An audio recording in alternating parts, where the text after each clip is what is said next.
This is the fastest eroding place on the entire West Coast. 50 years ago, this area was part of a town called North Cove, which extended 3 miles out. More than 100 homes have sunk into the Pacific here since the 1960s. What's this line here? That's the new erosion. This has occurred within the last 2 years now. You guys saw this coming, didn't you? That you were going to lose the house to the Pacific Ocean. Yes, when we bought the property back in the 80s, we knew eventually it would come to us. Preserving the memory and whatever else. That's the mentality. Very good. Justin, thank you very much. We appreciate it. His house now down there. This is home. This is why would we move? Why would we not make an effort to save our home?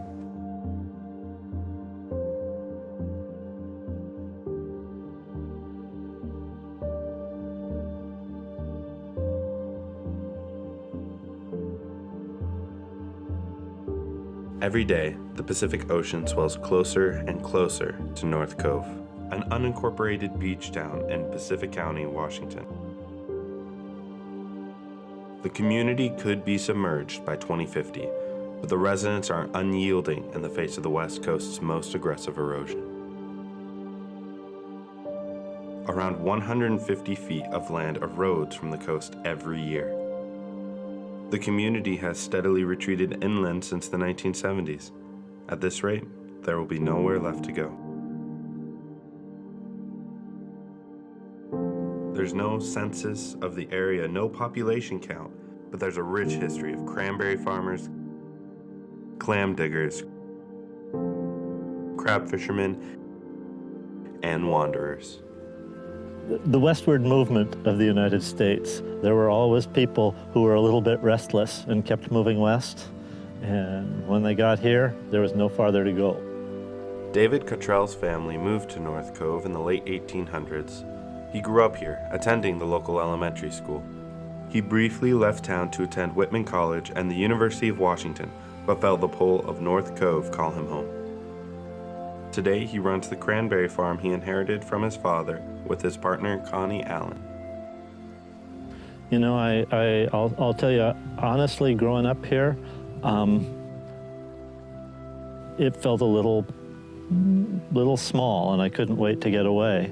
But it wasn't really until I had gone out and seen a bit of the world that I realized what it meant to have a community where you were multi-generational and where you knew the families and your grandfather who had known their grandfather, and there's just a sense of place that I took for granted until I saw what it was like to go out and see people who lived their lives nowhere near where they were born and didn't have family around. So.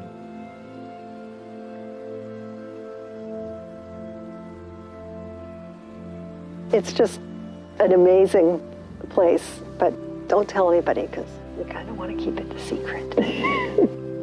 When Connie and David aren't busy harvesting cranberries, David's working at his second job as the chairman of the Pacific County Drainage District. It's one of those jobs that I say sometimes that I got a specialty in jobs that pay no money and get everybody angry at you. It's a niche I've found, and not a lot of competition for it.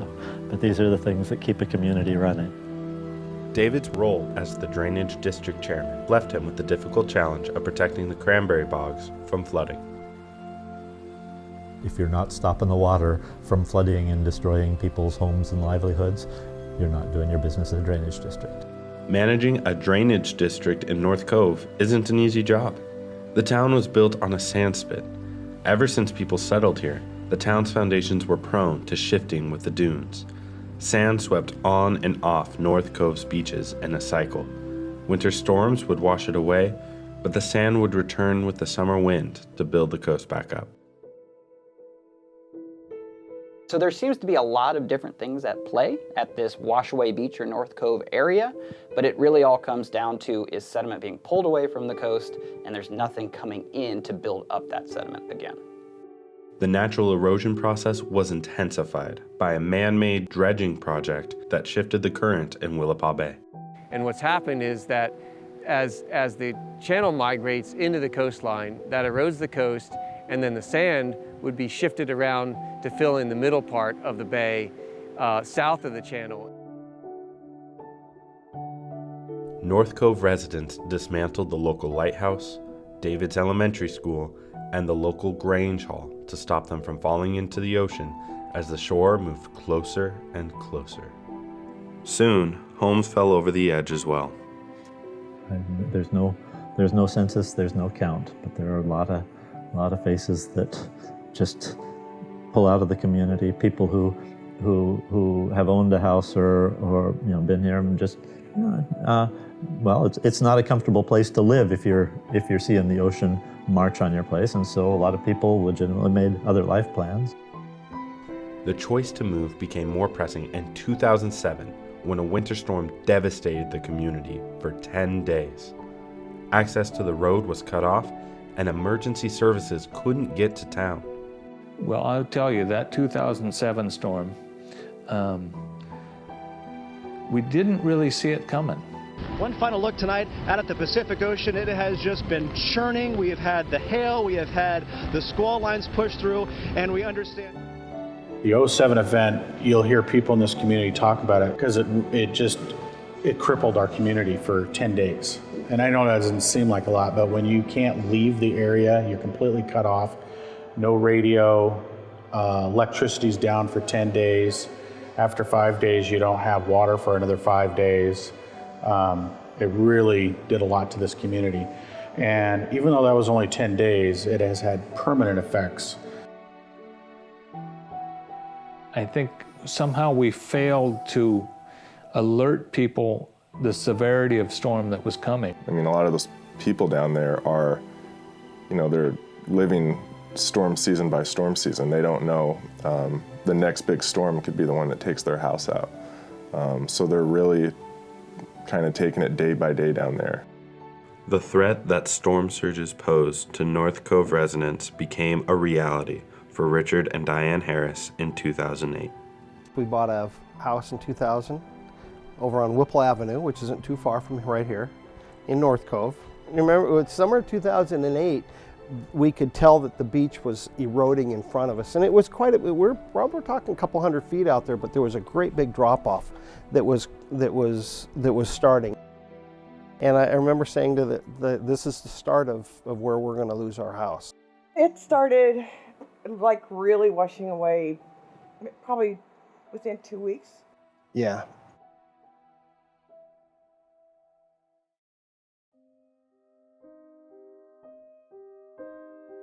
Yeah, that particular winter, October, November, December of when we fell in, it was these storms. It was eating a lot of property.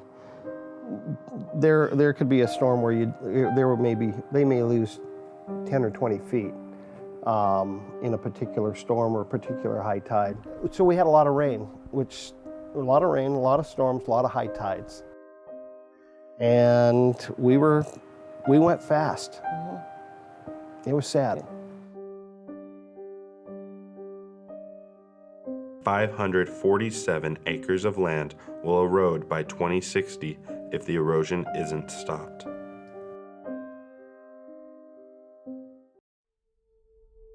Washington State's economy will lose $20.3 million. Soon, this devastation gained international attention and became the story of North Cove. Outlets made the erosion a media spectacle. North Cove was renamed Washaway Beach. On Washaway Beach. Live on Washaway Beach. Here on Washaway Beach, and called Washaway Beach after all. The erosion in North Cove, often referred to as Washaway Beach, is at a magnitude that is just huge when we think about erosion rates. So the number that's thrown out a lot is like 100 feet per year, and that is just astronomical in terms of scale. So that is the fastest rates of coastal erosion anywhere on the west coast of the United States. And so you can see it in person where entire town blocks are falling into the ocean each and every year. The coastal erosion that's occurring at North Cove right now has potential to be a pretty significant impact to the local community and their economy. As people's homes erode and fall into the ocean, people leave the area. They don't have anywhere to live. As those people leave, then local businesses that depend on those people to shop in their stores and eat at their restaurants, those businesses struggle as well. If nothing's done or if there's a failure here, it'll destroy the community. It'll completely cut off that landmass going out from Westport to North Cove. It'll just be gone. Then there are, the people that rely on tourism, that'll be over. Home prices will just drop to nothing. The whole community would be destroyed. Cranberry farming is the prominent industry down in North Cove and Pacific County. It's a multi-million-dollar industry. There's a lot of third, fourth generation cranberry farmers down there that are threatened by the coastal erosion. It's really one big storm event is all it would take to get that saltwater infiltration into the cranberry bogs. If it wasn't for tide gates on both ends. And the erosion that's been advancing for the last several decades had gotten to a point where if something wasn't done immediately, it was going to come through the last line of defenses, go around the tide gates, and it was going to be flooding several thousand of acres and hundreds of homes and putting a large chunk of the Washington cranberry industry out of business. The bogs in Grays Harbor and Pacific County are the leaders of Washington State's cranberry industry, which was estimated to be worth $8 million in 2016. The road is very important to the people that live there. It's their main access, both north and south. And there's also utilities. The power and water travels along that highway, so they need that to survive out there. If the erosion goes unchecked, we would lose the entire roadway and everything behind it.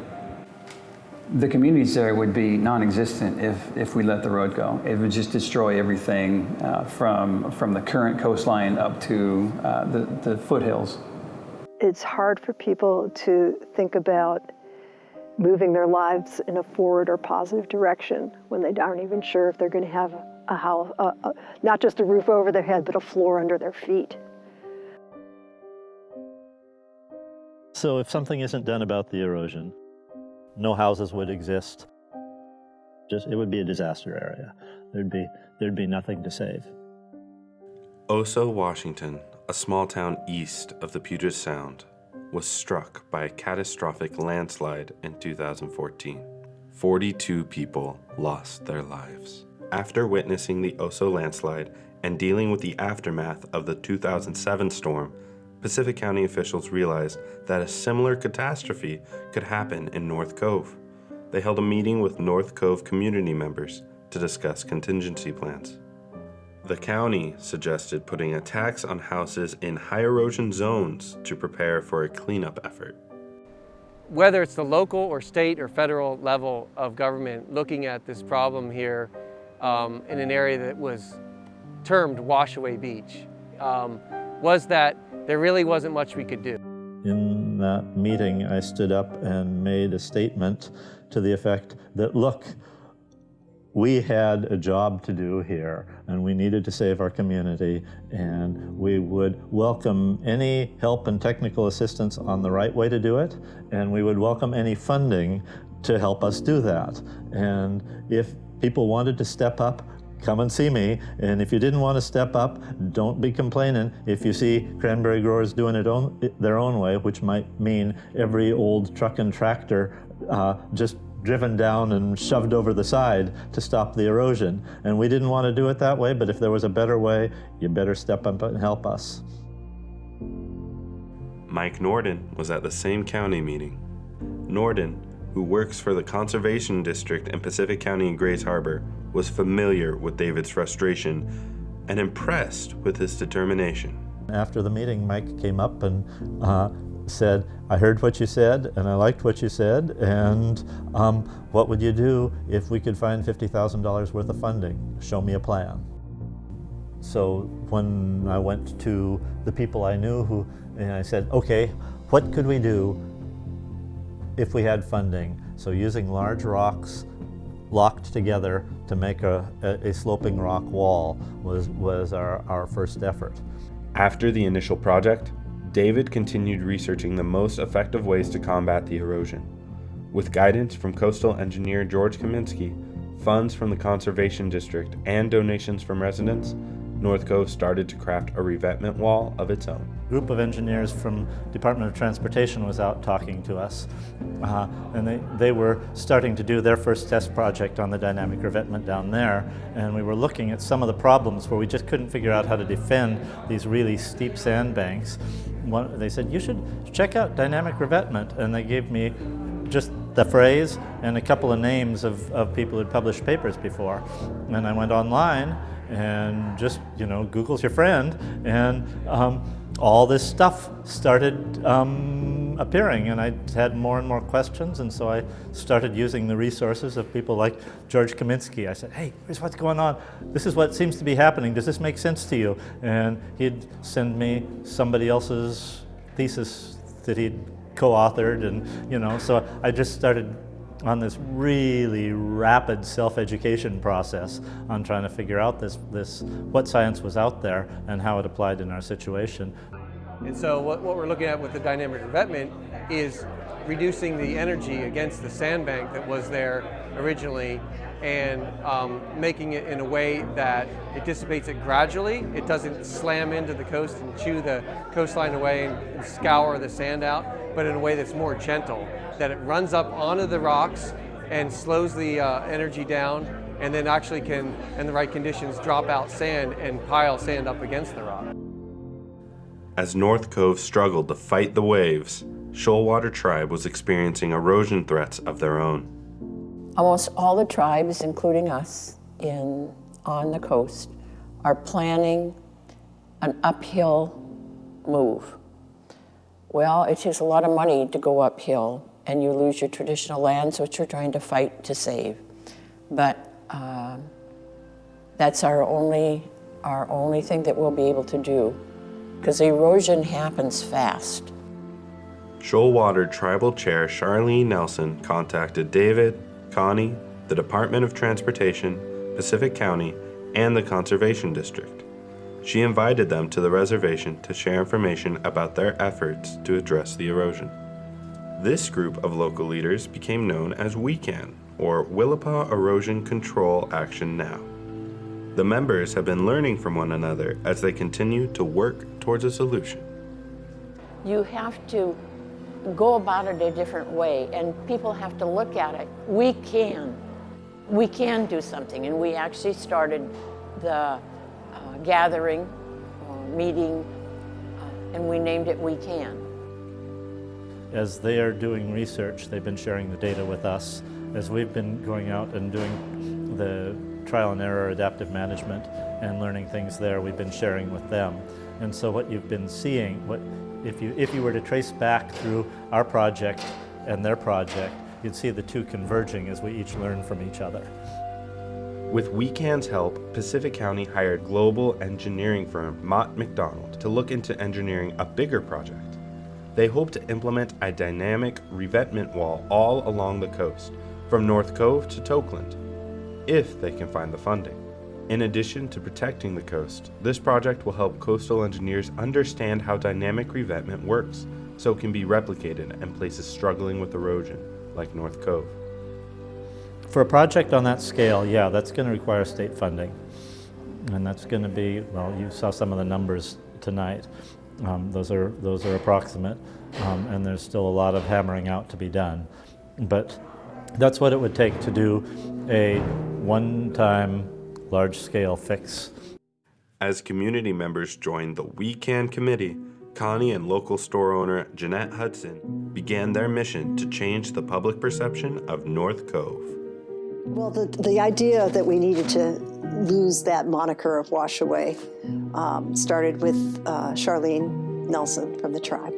And she just talked about how names really have much more of an effect than just the syllables that they are, and that we needed to think of this area differently. Because nobody believed beyond the word washaway, which is not, it's the name of the area. It's North Cove. And it became, you know, a negative, extremely negative. You know, well, what can you do? It's going to wash away. Well, we don't think so. Well, when I have patrons come in the shop, I acknowledge Washaway Beach and let them know it's really iconic, but we're doing a campaign now. It's called Washaway No More. And it's about erosion control and how to save our beach, and we're all paying it forward to make a little bit of difference. Actually, in our shop, we have a campaign going. You can buy a hoodie, a tank top, an apron for $15, and it says Wash Away No More, and it puts 2 cubic yards of rock on our beach. I like the idea of the no more as being a very strident way of making that statement. To me, it started as a line in the sand. This started in late 2017, that no more houses were going to go in. We're going to do whatever it took for that to happen. And that has been true. Not only did no houses go in since then, but this year no trees have gone in either. And maybe next year no land will go in. So we're keeping it here. I really think that North Cove is going through a strong identity, and a lot of that is pulling together and making a big change here. It used to be centered a lot more around the shellfish industry, but it's become more of an artist community. There's a lot of people who are here who, yes, they have other jobs. They may do some substitute teaching, but they also are phenomenal artists that are known not just in this area, but outside. And I think it's got a lot going for that as far as being a very inspiring place to live. We're all interconnected, and we all value each other's opinions, and we all have actually collaborated to make a difference on like different issues, or the economy out here. We're trying to bring in commerce, and we're helping each other and networking. So no, I really love it out here. I'm glad I'm out here. Even if it's for a short duration, I'm gonna ride the wave. The future may be murky, but the residents of North Cove continue rallying against the waves. The most important thing is the voices of the people that are here. I mean, when they speak, that's what needs to be listened to. Being able to step into it slowly has really changed the viewpoint of that there is something we can do here. It's not a lost cause. I tend to think of it like a lot of farmers do, of one crop at a time. It's kind of like the erosion that comes in the opposite season, that comes in the winters. And if we can get through one winter at a time on the erosion and one harvest at a time on the cranberries, everything will be just fine. It is such a life of contradictions, because it's exciting. It has an element of danger in it. I think for most of us who live on the edge, it just creates a heightened level of aliveness, a recognition that everything that we have and own and cherish that's material could disappear. And then, so our connection is much more with those things that are going to stick around. The sand will always be here. The waves will always be here.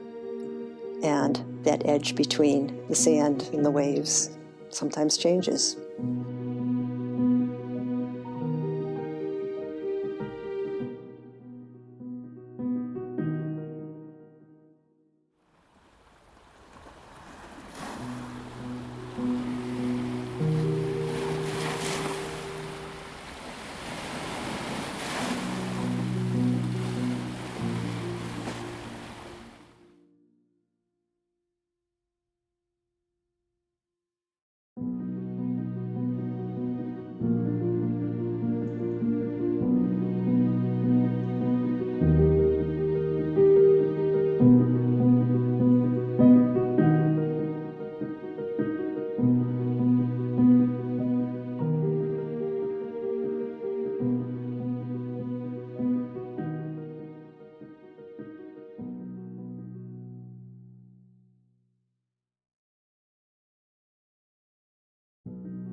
Cove.